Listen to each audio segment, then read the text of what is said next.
जंगल के रास्ते पर दो जिंदगियां आमने सामने थीं।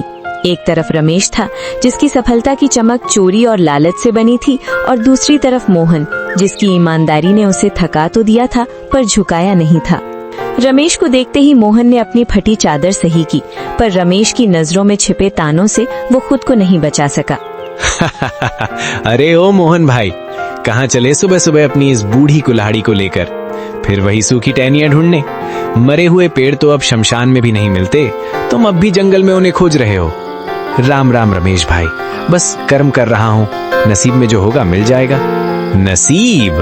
अरे भाई, नसीब हाथों की लकीरों में नहीं, कुल्हाड़ी की धार में होता है। देखो मेरी गाड़ी ताजी लकड़ियों से लदी है, शहर पहुंचते ही गड्डियां हाथ में होंगी, और तुम्हारी हड्डियों की गिनती दूर से हो रही है। सुना है कल मंडी से खाली हाथ लौटे थे, बच्चों ने कल भी पानी पीकर रात काटी होगी।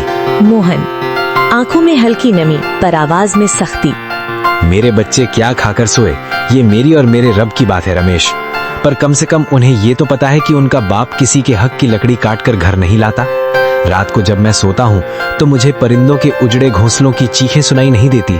रमेश ताने मारते हुए। आदर्शों से पेट नहीं भरता मोहन, ये जो तुम ईमान ईमान की माला जपते हो ना, इसी ने तुम्हें इस हाल में पहुंचाया है। तुम्हारी विमला बेचारी फटी साड़ी सिल सिल कर थक गई है, और तुम यहाँ जंगलों में भूत बनकर घूम रहे हो। लोग तुम्हें ईमानदार नहीं, मूर्ख कहते हैं। थोड़ा दिमाग चलाओ, मेरी तरह हरे पेड़ काटो, 2 दिन में घर की छत बदल जाएगी। वरना याद रखना, भूखे पेट वाले की शराफत को दुनिया कायरता कहती है। शायद तुम सही कहते हो रमेश, दुनिया के लिए मैं मूर्ख हूँ, पर जिस दिन मैं अपनी भूख मिटाने के लिए हरे पेड़ काटने लगा, उस दिन मुझ में और तुम में क्या फर्क रह जाएगा? तुम्हारी तिजोरी भर रही है, पर तुम्हारी रूह खाली होती जा रही है। मेरी कुल्हाड़ी सिर्फ लकड़ी काटती है, किसी की दुआएं या किसी जीव का घर नहीं। तू अपनी गड्डियां गिन, मैं अपना सुकून ढूंढता हूँ। जाओ जाओ, ये सुकून तुम्हें ले डूबेगा। शाम को जब खाली हाथ लौटोगे और नन्नू को रोते देखोगे, तब पूछना अपने इस सुकून से कि उसकी कीमत क्या है। फकीर ही रहोगे तुम मोहन, फकीर ही मरोगे। रमेश अपनी बैलगाड़ी को जोर से हाँकते हुए धूल उड़ाता निकल गया। मोहन वहीं खड़ा धूल साफ करता रहा। उसकी आंखों में आंसू थे, पर दिल में एक अजीब सा संकल्प। उसने अपनी कुल्हाड़ी मजबूती से पकड़ी और उस घने जंगल की ओर कदम बढ़ा गए, जहां आज उसकी परीक्षा होने वाली थी।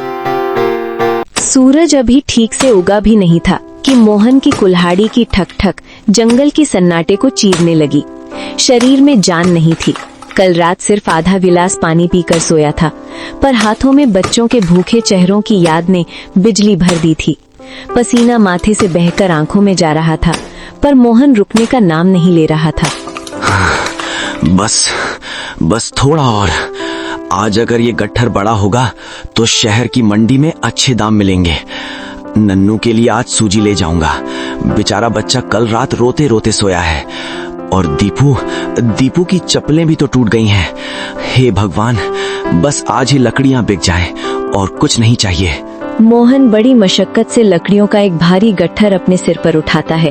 उसका शरीर कांप रहा है, पर उम्मीद उसे चला रही है।